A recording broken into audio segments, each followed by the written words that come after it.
I was not prepared for the way the envelope felt heavier than it looked, thin paper carrying the weight of years, of shared breakfasts and half-forgotten arguments, of quiet nights that pretended to be peaceful but were actually hollow.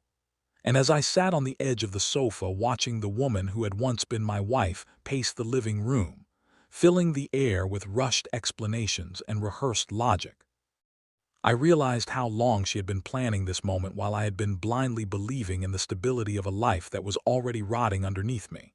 And when she said she only wanted her clothes, her jewelry, and for me to continue paying for the children's education, her voice sounded polite but distant, like she was discussing a business transaction instead of dismantling the world we built together. And I felt something cold settle inside my chest, not rage, not sorrow, but a deep numbness that made every word echo as if spoken in a cavern, because part of me already knew she had left long before she ever walked through the door. I stared at the sealed documents without opening them, letting the silence stretch until it became unbearable, and even then I could not bring myself to ask questions I already knew the answers to, because what was left to understand when the house itself felt unfamiliar, when her scent was gone from the hallway, when the closet hung empty where her dresses once swayed,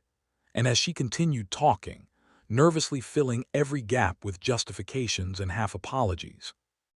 I noticed the subtle tremor in her hands, the way her eyes avoided mine, the way she tried to look calm while unraveling, and it struck me how long she must have rehearsed this scene, how carefully she had chosen her words, how certain she was that this was not a discussion but a conclusion. And when I finally rose, dropped the envelope onto the table, and told her to leave, it felt less like anger and more like surrender to something that had already happened without my consent.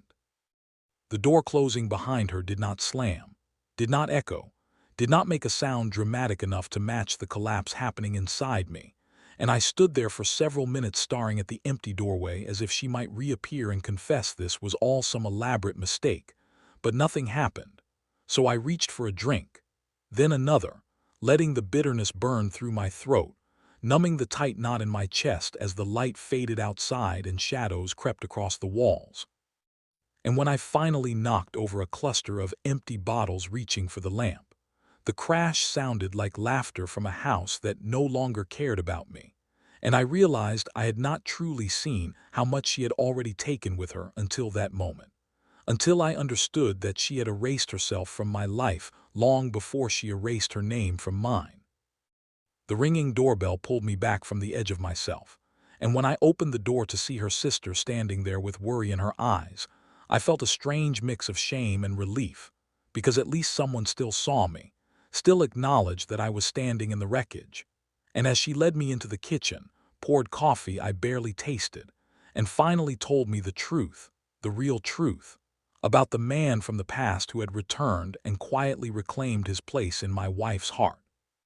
I felt something snap inside me, not with anger but with clarity, because suddenly the coldness, the distance, the way love always felt conditional made perfect sense, and I understood that I had been competing with a ghost for years without ever realizing it.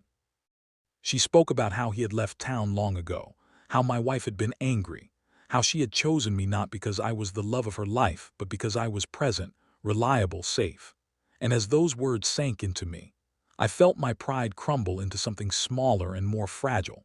realizing that I had built a life on borrowed affection, that every anniversary, every family photo, every shared plan had been shaped by someone else's shadow.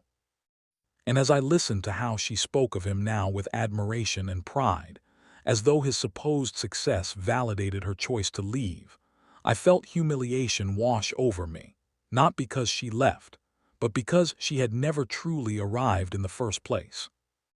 The following morning felt unreal, like waking inside a stranger's life, and instead of allowing myself to drown in what I had lost, I chased change with a desperation that surprised even me, accepting a promotion I had avoided for years, transferring to a new location, throwing myself into long days and restless nights, because staying busy was easier than facing the silence waiting for me at home.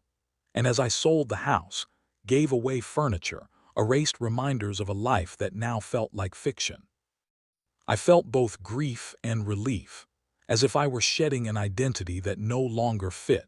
and with every empty room I left behind, I took another step toward becoming someone I had forgotten how to be.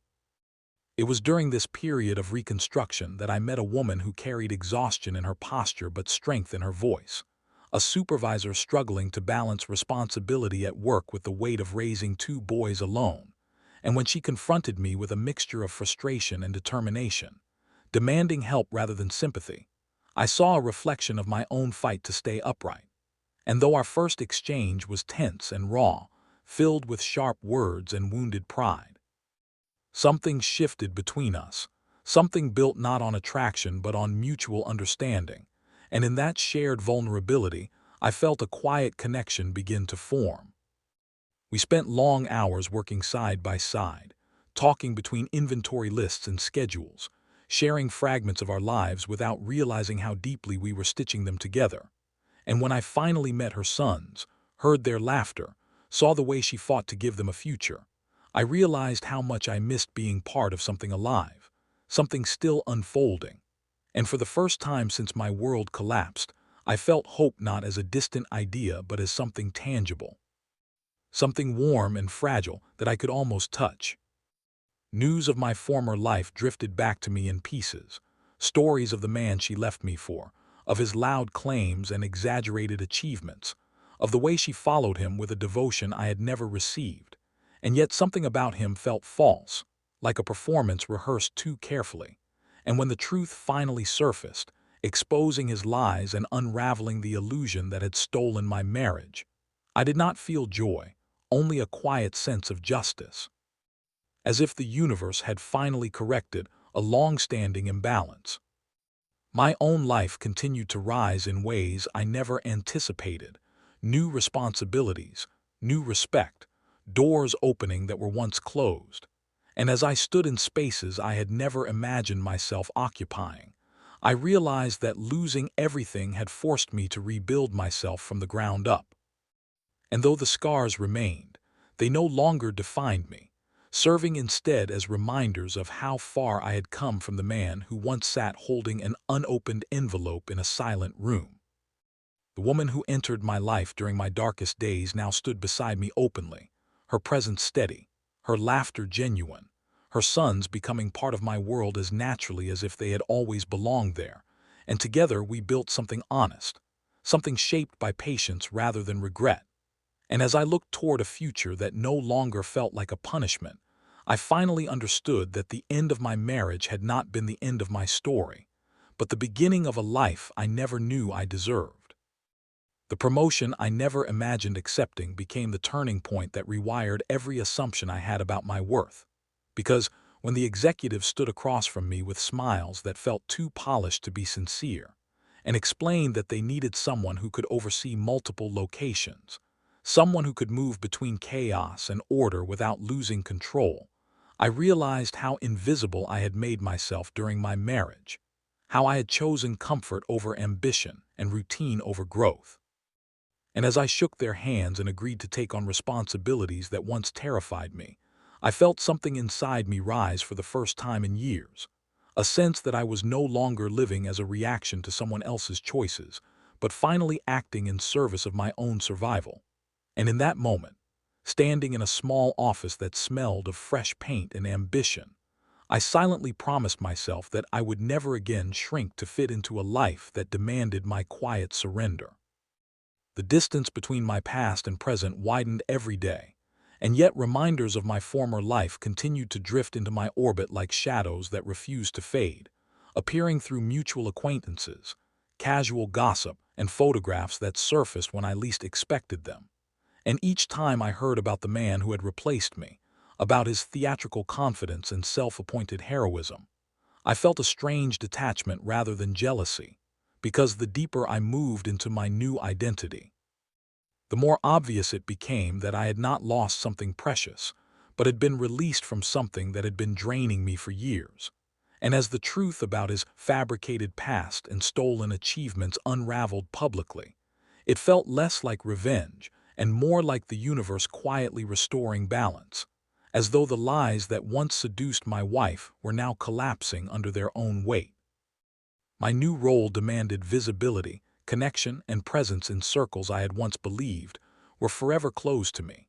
And as I began attending events, joining organizations, and shaking hands with people who spoke in confident tones about growth, strategy, and legacy, I saw how far I had traveled from the small, cautious version of myself that had lived in fear of change. And though these spaces were intimidating, I felt empowered knowing that I was no longer standing on borrowed ground, but carving a place through effort and resilience. And each small victory, each acknowledgement, reinforced the truth that my life was no longer defined by what I had lost, but by what I was building. Meanwhile, the woman who had quietly entered my world during my lowest moments became the steady rhythm anchoring my days, her presence calming the storms that still rose within me, her laughter softening the edges of memories that once cut deeply. And as we spent more time together, sharing meals, stories, and small traditions, I realized that love did not need to be dramatic or overwhelming to be real, that sometimes it grew slowly, gently, through trust and consistency. And in her sons, who gradually allowed me into their world, I found a sense of purpose that reminded me of my own children, reconnecting me to a version of myself I feared was gone forever. There were nights when the past still crept into my thoughts, when I questioned whether I had missed signs, whether I had ignored truths that were always there. And during those moments of doubt, she would remind me that some endings are not failures but corrections, that some losses are necessary to redirect us toward the lives we are meant to live. And as I listened to her speak with quiet certainty, I felt something within me heal, slowly but deliberately, because for the first time in decades, I was no longer trying to earn love, I was simply receiving it. The final severing of my old life arrived not with drama, but with paperwork, signatures, and formal words that felt strangely insignificant compared to the emotional weight they carried. And as I held the finalized documents in my hands, I felt neither triumph nor sorrow,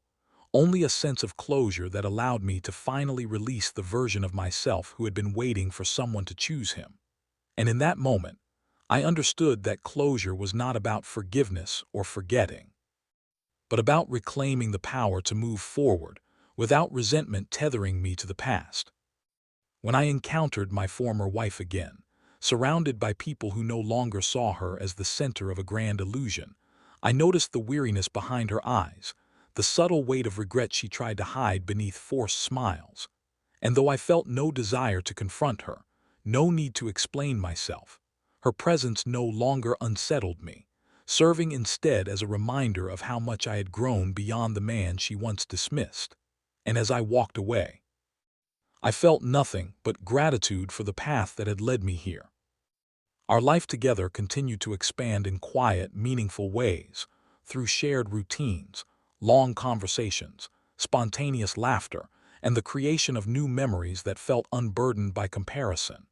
And as we stood side by side, navigating challenges and celebrating victories, I realized that love did not need to be proven or defended, it simply needed to be lived. And in that realization, I found a peace that had eluded me for most of my life. The years unfolded with gentle certainty, carrying us through milestones, changes, and seasons that tested our patience and strengthened our bond. And with each passing day, the shadows of my former life grew fainter, replaced by a clarity that reminded me how fragile and beautiful second chances can be. And though the scars of betrayal never fully disappeared, they no longer defined my story, serving instead as quiet reminders of resilience and renewal. Standing at the threshold of a life I once believed was unattainable, surrounded by people who chose me not out of convenience but out of genuine connection, I finally understood that sometimes destruction is not an ending but a transformation, and that from the ashes of loss, something stronger, truer, and more enduring can rise, carrying with it the promise of a future unshackled from the weight of the past.